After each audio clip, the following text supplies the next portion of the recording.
शिक्षित केलं नाही तर जगातल्याच नव्हे तर भारतातल्या प्रत्येक स्त्रीला साक्षर केलं आणि अशा पतीशी भेट झाली. आता साऊ ज्या आहे त्या उपवर व्हायला लागल्या. उपवर झाल्याच्या नंतर बरेच जण पाहुणे राहुणे म्हणायला लागले आता पोरीचं लग्न करा. बरोबर आहे का नाही? मग होतं काय, त्यावेळेला खंडोजी पाटील असं म्हणले की मी माझ्या मुलीचा विवाह अशाच व्यक्ती सोबत करेन की ज्याला समाज कार्याची जाण आहे आणि आपल्या त्या समाजकार्याची जाण आहे असं म्हणले. आणि त्याच्यानंतर त्यांची जी काय भेट आहे ती ज्योतिबा फुले यांच्या सोबत झाली. घरी अतिशय सुख संपन्न अशा पद्धतीचं घरदार होतं, सगळी संपत्ती होती. परंतु तरी सुद्धा त्या सावित्रीबाई फुले ह्या महात्मा ज्योतिबा फुले यांच्या सोबत या लग्न करून आल्या. लग्न करून आल्याच्या नंतर ह्या दोघांनी काय केलं होतं की शिक्षणाचा जो काय वसा आहे तो चालू ठेवण्याचं काम केलेलं होतं. आता लक्षात घ्या, त्यावेळेला शिक्षण घेणं हे अतिशय अवघड असं होतं, अतिशय अवघड होतं. आणि मुलींनी समोर येऊन शिक्षण घ्यावं ही तर सगळ्यात अवघड अशा पद्धतीची गोष्ट होती. मात्र दोघा दाम्पत्यांनी ठरवलं की आपण काय करणार आहोत, मुलींना शिकवणार आहोत. आणि म्हणून त्यांनी 1 जानेवारी 1848 रोजी काय केली, त्या ठिकाणी मुलींची पहिली शाळा स्थापन केली. आता तुम्हाला प्रश्न पडत असेल की 1 जानेवारीच का निवडली असेल? बरोबर आहे की नाही? तुम्हाला माहिती आहे का 1 जानेवारीला काय असतं? काय असतं? नवीन वर्ष असते. पहा, आपल्याला एवढंच माहिती असतं. लक्षात घ्या, डॉक्टर बाबासाहेब आंबेडकर यांनी एक स्टेटमेंट दिलं असतं की जो इतिहास विसरतो तो इतिहास घडवू शकत नाही. आणि जर आपल्याला आपलं व्यक्तिमत्व जर का सुंदर बनवायचं असेल तर आपल्याला आपला इतिहास माहिती असला पाहिजे. जगामध्ये सत्तेसाठी, वसाहतवादासाठी, साम्राज्यवादासाठी अनेक लढे होऊन गेले. मात्र जगामध्ये मूलभूत हक्कासाठी जर कुठला लढा घडला गेला असेल तो एकमेव होता आणि तो म्हणजे भीमा कोरेगावचा लढा होता. त्यामध्ये सैनिक जे लढले होते ते सत्तेसाठी नव्हते तर मूलभूत हक्कासाठी लढले होते. आणि केवळ लढले नाही तर त्यांनी 28,000 लोकांना पराभूत केलं फक्त 500 व्यक्तींनी. आणि तो विजय जो आहे तो पृथ्वी तलावरील सगळ्यात मोठा विजय म्हणून मानला जातो. ती तारीख होती 1 जानेवारी 1818 रोजी. लक्षात घ्या, विचार कधीही मृत्यू पावत नसतो. त्यांनी त्यावेळेला लढा लढला, जिंकला, ते त्या ठिकाणी ते शहीद झाले. परंतु विचार थांबला नाही. तोच धागा पकडून, तोच विचार पकडून महात्मा ज्योतिबा फुले यांनी 1 जानेवारी 1848 ला मुलींची पहिली शाळा स्थापन केली. आता शाळा तर स्थापन केली. आता जर मुलींची शाळा स्थापन केली म्हणल्याच्या नंतर मग तिथे शिकवायला सुद्धा मुलगीच पाहिजे. बरोबर आहे? आता आजकालचं नाही, 50% आरक्षण मिळालं स्थानिक स्वराज्य संस्थेमध्ये. म्हणजे काय की सरपंच म्हणून जर समजा एखादी महिला निवडून आलेली असेल तर तुम्हाला माहितीये कारभार कोण बघतो, तिचा पती बघतो. जर जिल्हा परिषद मध्ये एखादी महिला निवडून आली असेल कारभार कोण बघतो, तिचा पती बघतो. म्हणजेच काय, नुसता देखावपणा. मात्र महात्मा ज्योतिबा फुले यांनी तसं केलं नाही. मुलीची पहिली शाळा काढली, त्या ठिकाणी आपल्या स्वतःच्या पत्नीला शिक्षित केलं आणि सांगितलं की मी आहे तुझ्या सोबत, जे काय कारभार करायचा ते तू स्वतः कर. एकदा त्यांनी एक दिवस असंच घडलं, शिक्षण देण्यासाठी महात्मा सावित्रीबाई फुले जे आहे त्या दोघांनी ठरवलं की आपण काय करू, शाळेवर शिकवायला जाऊ. मग महात्मा ज्योतिबा फुले म्हणाले की काय कर, मी समोर जातो, तू काय कर, पाठीमागून ये. पाठीमागून आल्याच्या ठीक आहे म्हणे. सावित्रीबाई म्हणल्या ठीक आहे, तुम्ही व्हा समोर, मी येते. लक्षात घ्या, शिक्षणासाठी पहिली वेळेस त्या शाळेमध्ये जात होता त्यावेळेला त्या कशा आल्या असतील विचार करा. सुरुवातीला अर्धा रस्ता पार केला. अर्धा रस्ता पार केल्या बरोबर अंगावर चिखलाचे गोळे फेकण्यात आले. थोडा रस्ता पार केला, डोक्यात दगड मारण्यात आले.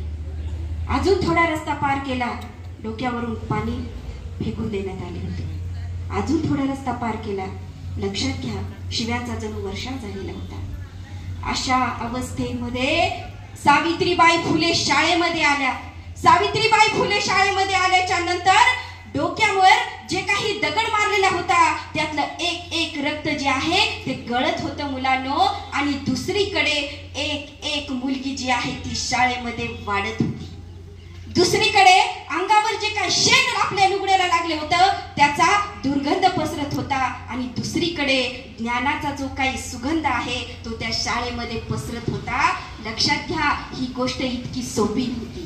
मात्र महात्मा ज्योतिबा फुले अशाच पद्धतीने हे असं दररोज चालायचं. आणि एक दिवस काय केलं की त्यांनी आपल्या पतीला सांगितलं की म्हणे ज्योतिबा, हे मला असं दररोज सहन करावं लागतं. त्यावेळेला आपले पती म्हणाले की साऊ, तू काय करत जा, अंगावरची लुगडी आहे ती सोबत एक घेऊन जा. मला हे वाक्य फार जास्त आवडतं. लक्षात घ्या, त्यावेळेला सावित्रीबाई फुलेंनी केवळ ती लुगडी बदलली नाही तर या देशातली पूर्ण व्यवस्था बदलली, जी की स्त्रीला शिक्षण नाकारत होती. लक्षात घ्या, अशा पद्धतीची क्रांती जी आहे ती त्यांनी पुढे करत गेल्या. त्याच्यानंतर झालं असं की त्यांचं कार्य जे आहे ते अतिशय चांगल्या पद्धतीचं होतं. मात्र समाजातले जे लोक आहेत ते कुठं काय करायचे, विरोध करायचे. आता हे तर दोघं ऐकणार, मग काय करायचं, मग ते गोविंदराव त्यांचे सासरे होते. मग त्यांना काय सांगितलं, हे बघ गोविंदा, तुला सांगतोय, तुझी सून आणि तुझी लेक हे शिक्षणाचं काम करत आहेत, त्यांना काय करा, तुम्ही गावाच्या बाहेर फेकून द्या. लक्षात घ्या, अंगावर त्यांनी आपलं छोटस गोधडी असेल किंवा अशा पद्धतीचं जे काय गाठोडं असेल, हे दाम्पत्य भर पावसामध्ये कडकडत्या विजामध्ये हे दोन दाम्पत्य काय केलं होतं, रात्री निघत होतं.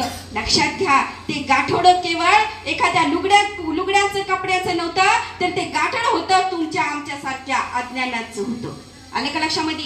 त्यांनी त्या गाठोड्याला बाजूला केलं आणि नवचैतन्य आपल्यामध्ये त्यांनी निर्माण केलं. हे काम चालू होतच आणि हे काम कुठेतरी थांबलं पाहिजे. आणि म्हणून काय झालं की आता यांना घराच्या बाहेर केलं, घराच्या बाहेर फेडलं तरी सुद्धा हे ऐकणं झाले, कोणत्याच गोष्टी ऐकणं झाले. मग त्यांनी काय केलं, आता काय करू आपण, यांना काय करू, यांची हत्याच करून टाकू. अशा पद्धतीचा डाव जो आहे त्या काळातील मनुस्मृतीचं समर्थन करणाऱ्या लोकांनी केलेला होता. मग काय झालं, मग हे दोन दरोडेखोर जे आहे ते काय केले, महात्मा ज्योतिबा फुले आणि सावित्रीबाई फुले यांना मारण्यासाठी पाठवण्यात आलेले होते. अतिशय काळोखाचा अंधार होता. त्या काळोखामध्ये ती जी काही कुऱ्हाड आहे ती अतिशय लकलक लकलक लक करत होती.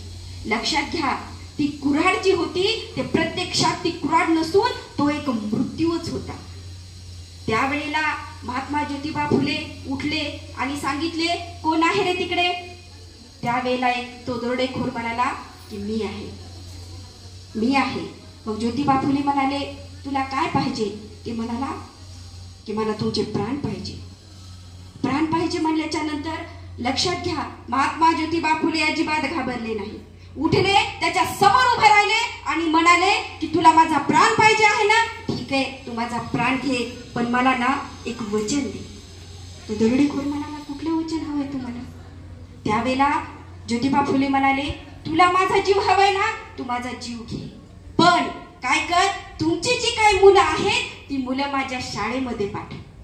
तुमची मुलं माझ्या शाळेमध्ये पाठव, मी मरायला तयार आहे. मात्र जर तुमची मुलं जर शिकत असतील तर मला माझे प्राण सुद्धा प्रिय नाही. लक्षात घ्या, असा पिता या जगाच्या पातळीवर फक्त एकच झाला असेल आणि तो म्हणजे महात्मा ज्योतिबा फुले. आणि त्यांच्या कार्याची पावती म्हणून ज्यांना आपण राष्ट्रपिता महात्मा गांधीजी म्हणतो, त्या महात्मा गांधीजीने सांगितलं की मी खरा राष्ट्रपिता नाही, जर राष्ट्रपिता जर खरा कोण असेल तर ते म्हणजे महात्मा ज्योतिबा फुले.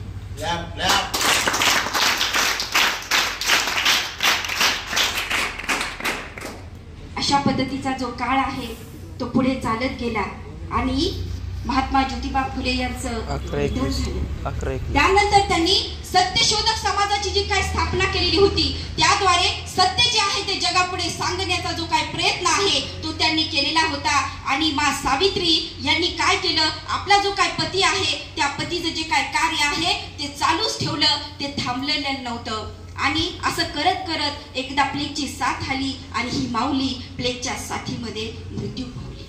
लक्षात घ्या, विचार कधी थांबत नाहीत आणि ते विचार तुम्हाला रुजवणं गरजेचं आहे. आणि ज्या वेळेला हे विचार आपल्या मनामध्ये रुजतील त्यानुसार आपण कार्य करतो, त्यावेळेलाच खरं तर ह्या जयंत्या साजऱ्या करण्याचं जे काही उद्दिष्ट आहे ते सफल होईल. आता माझ्यासोबत सगळ्यांनी म्हणायचंय, मा जिजाऊ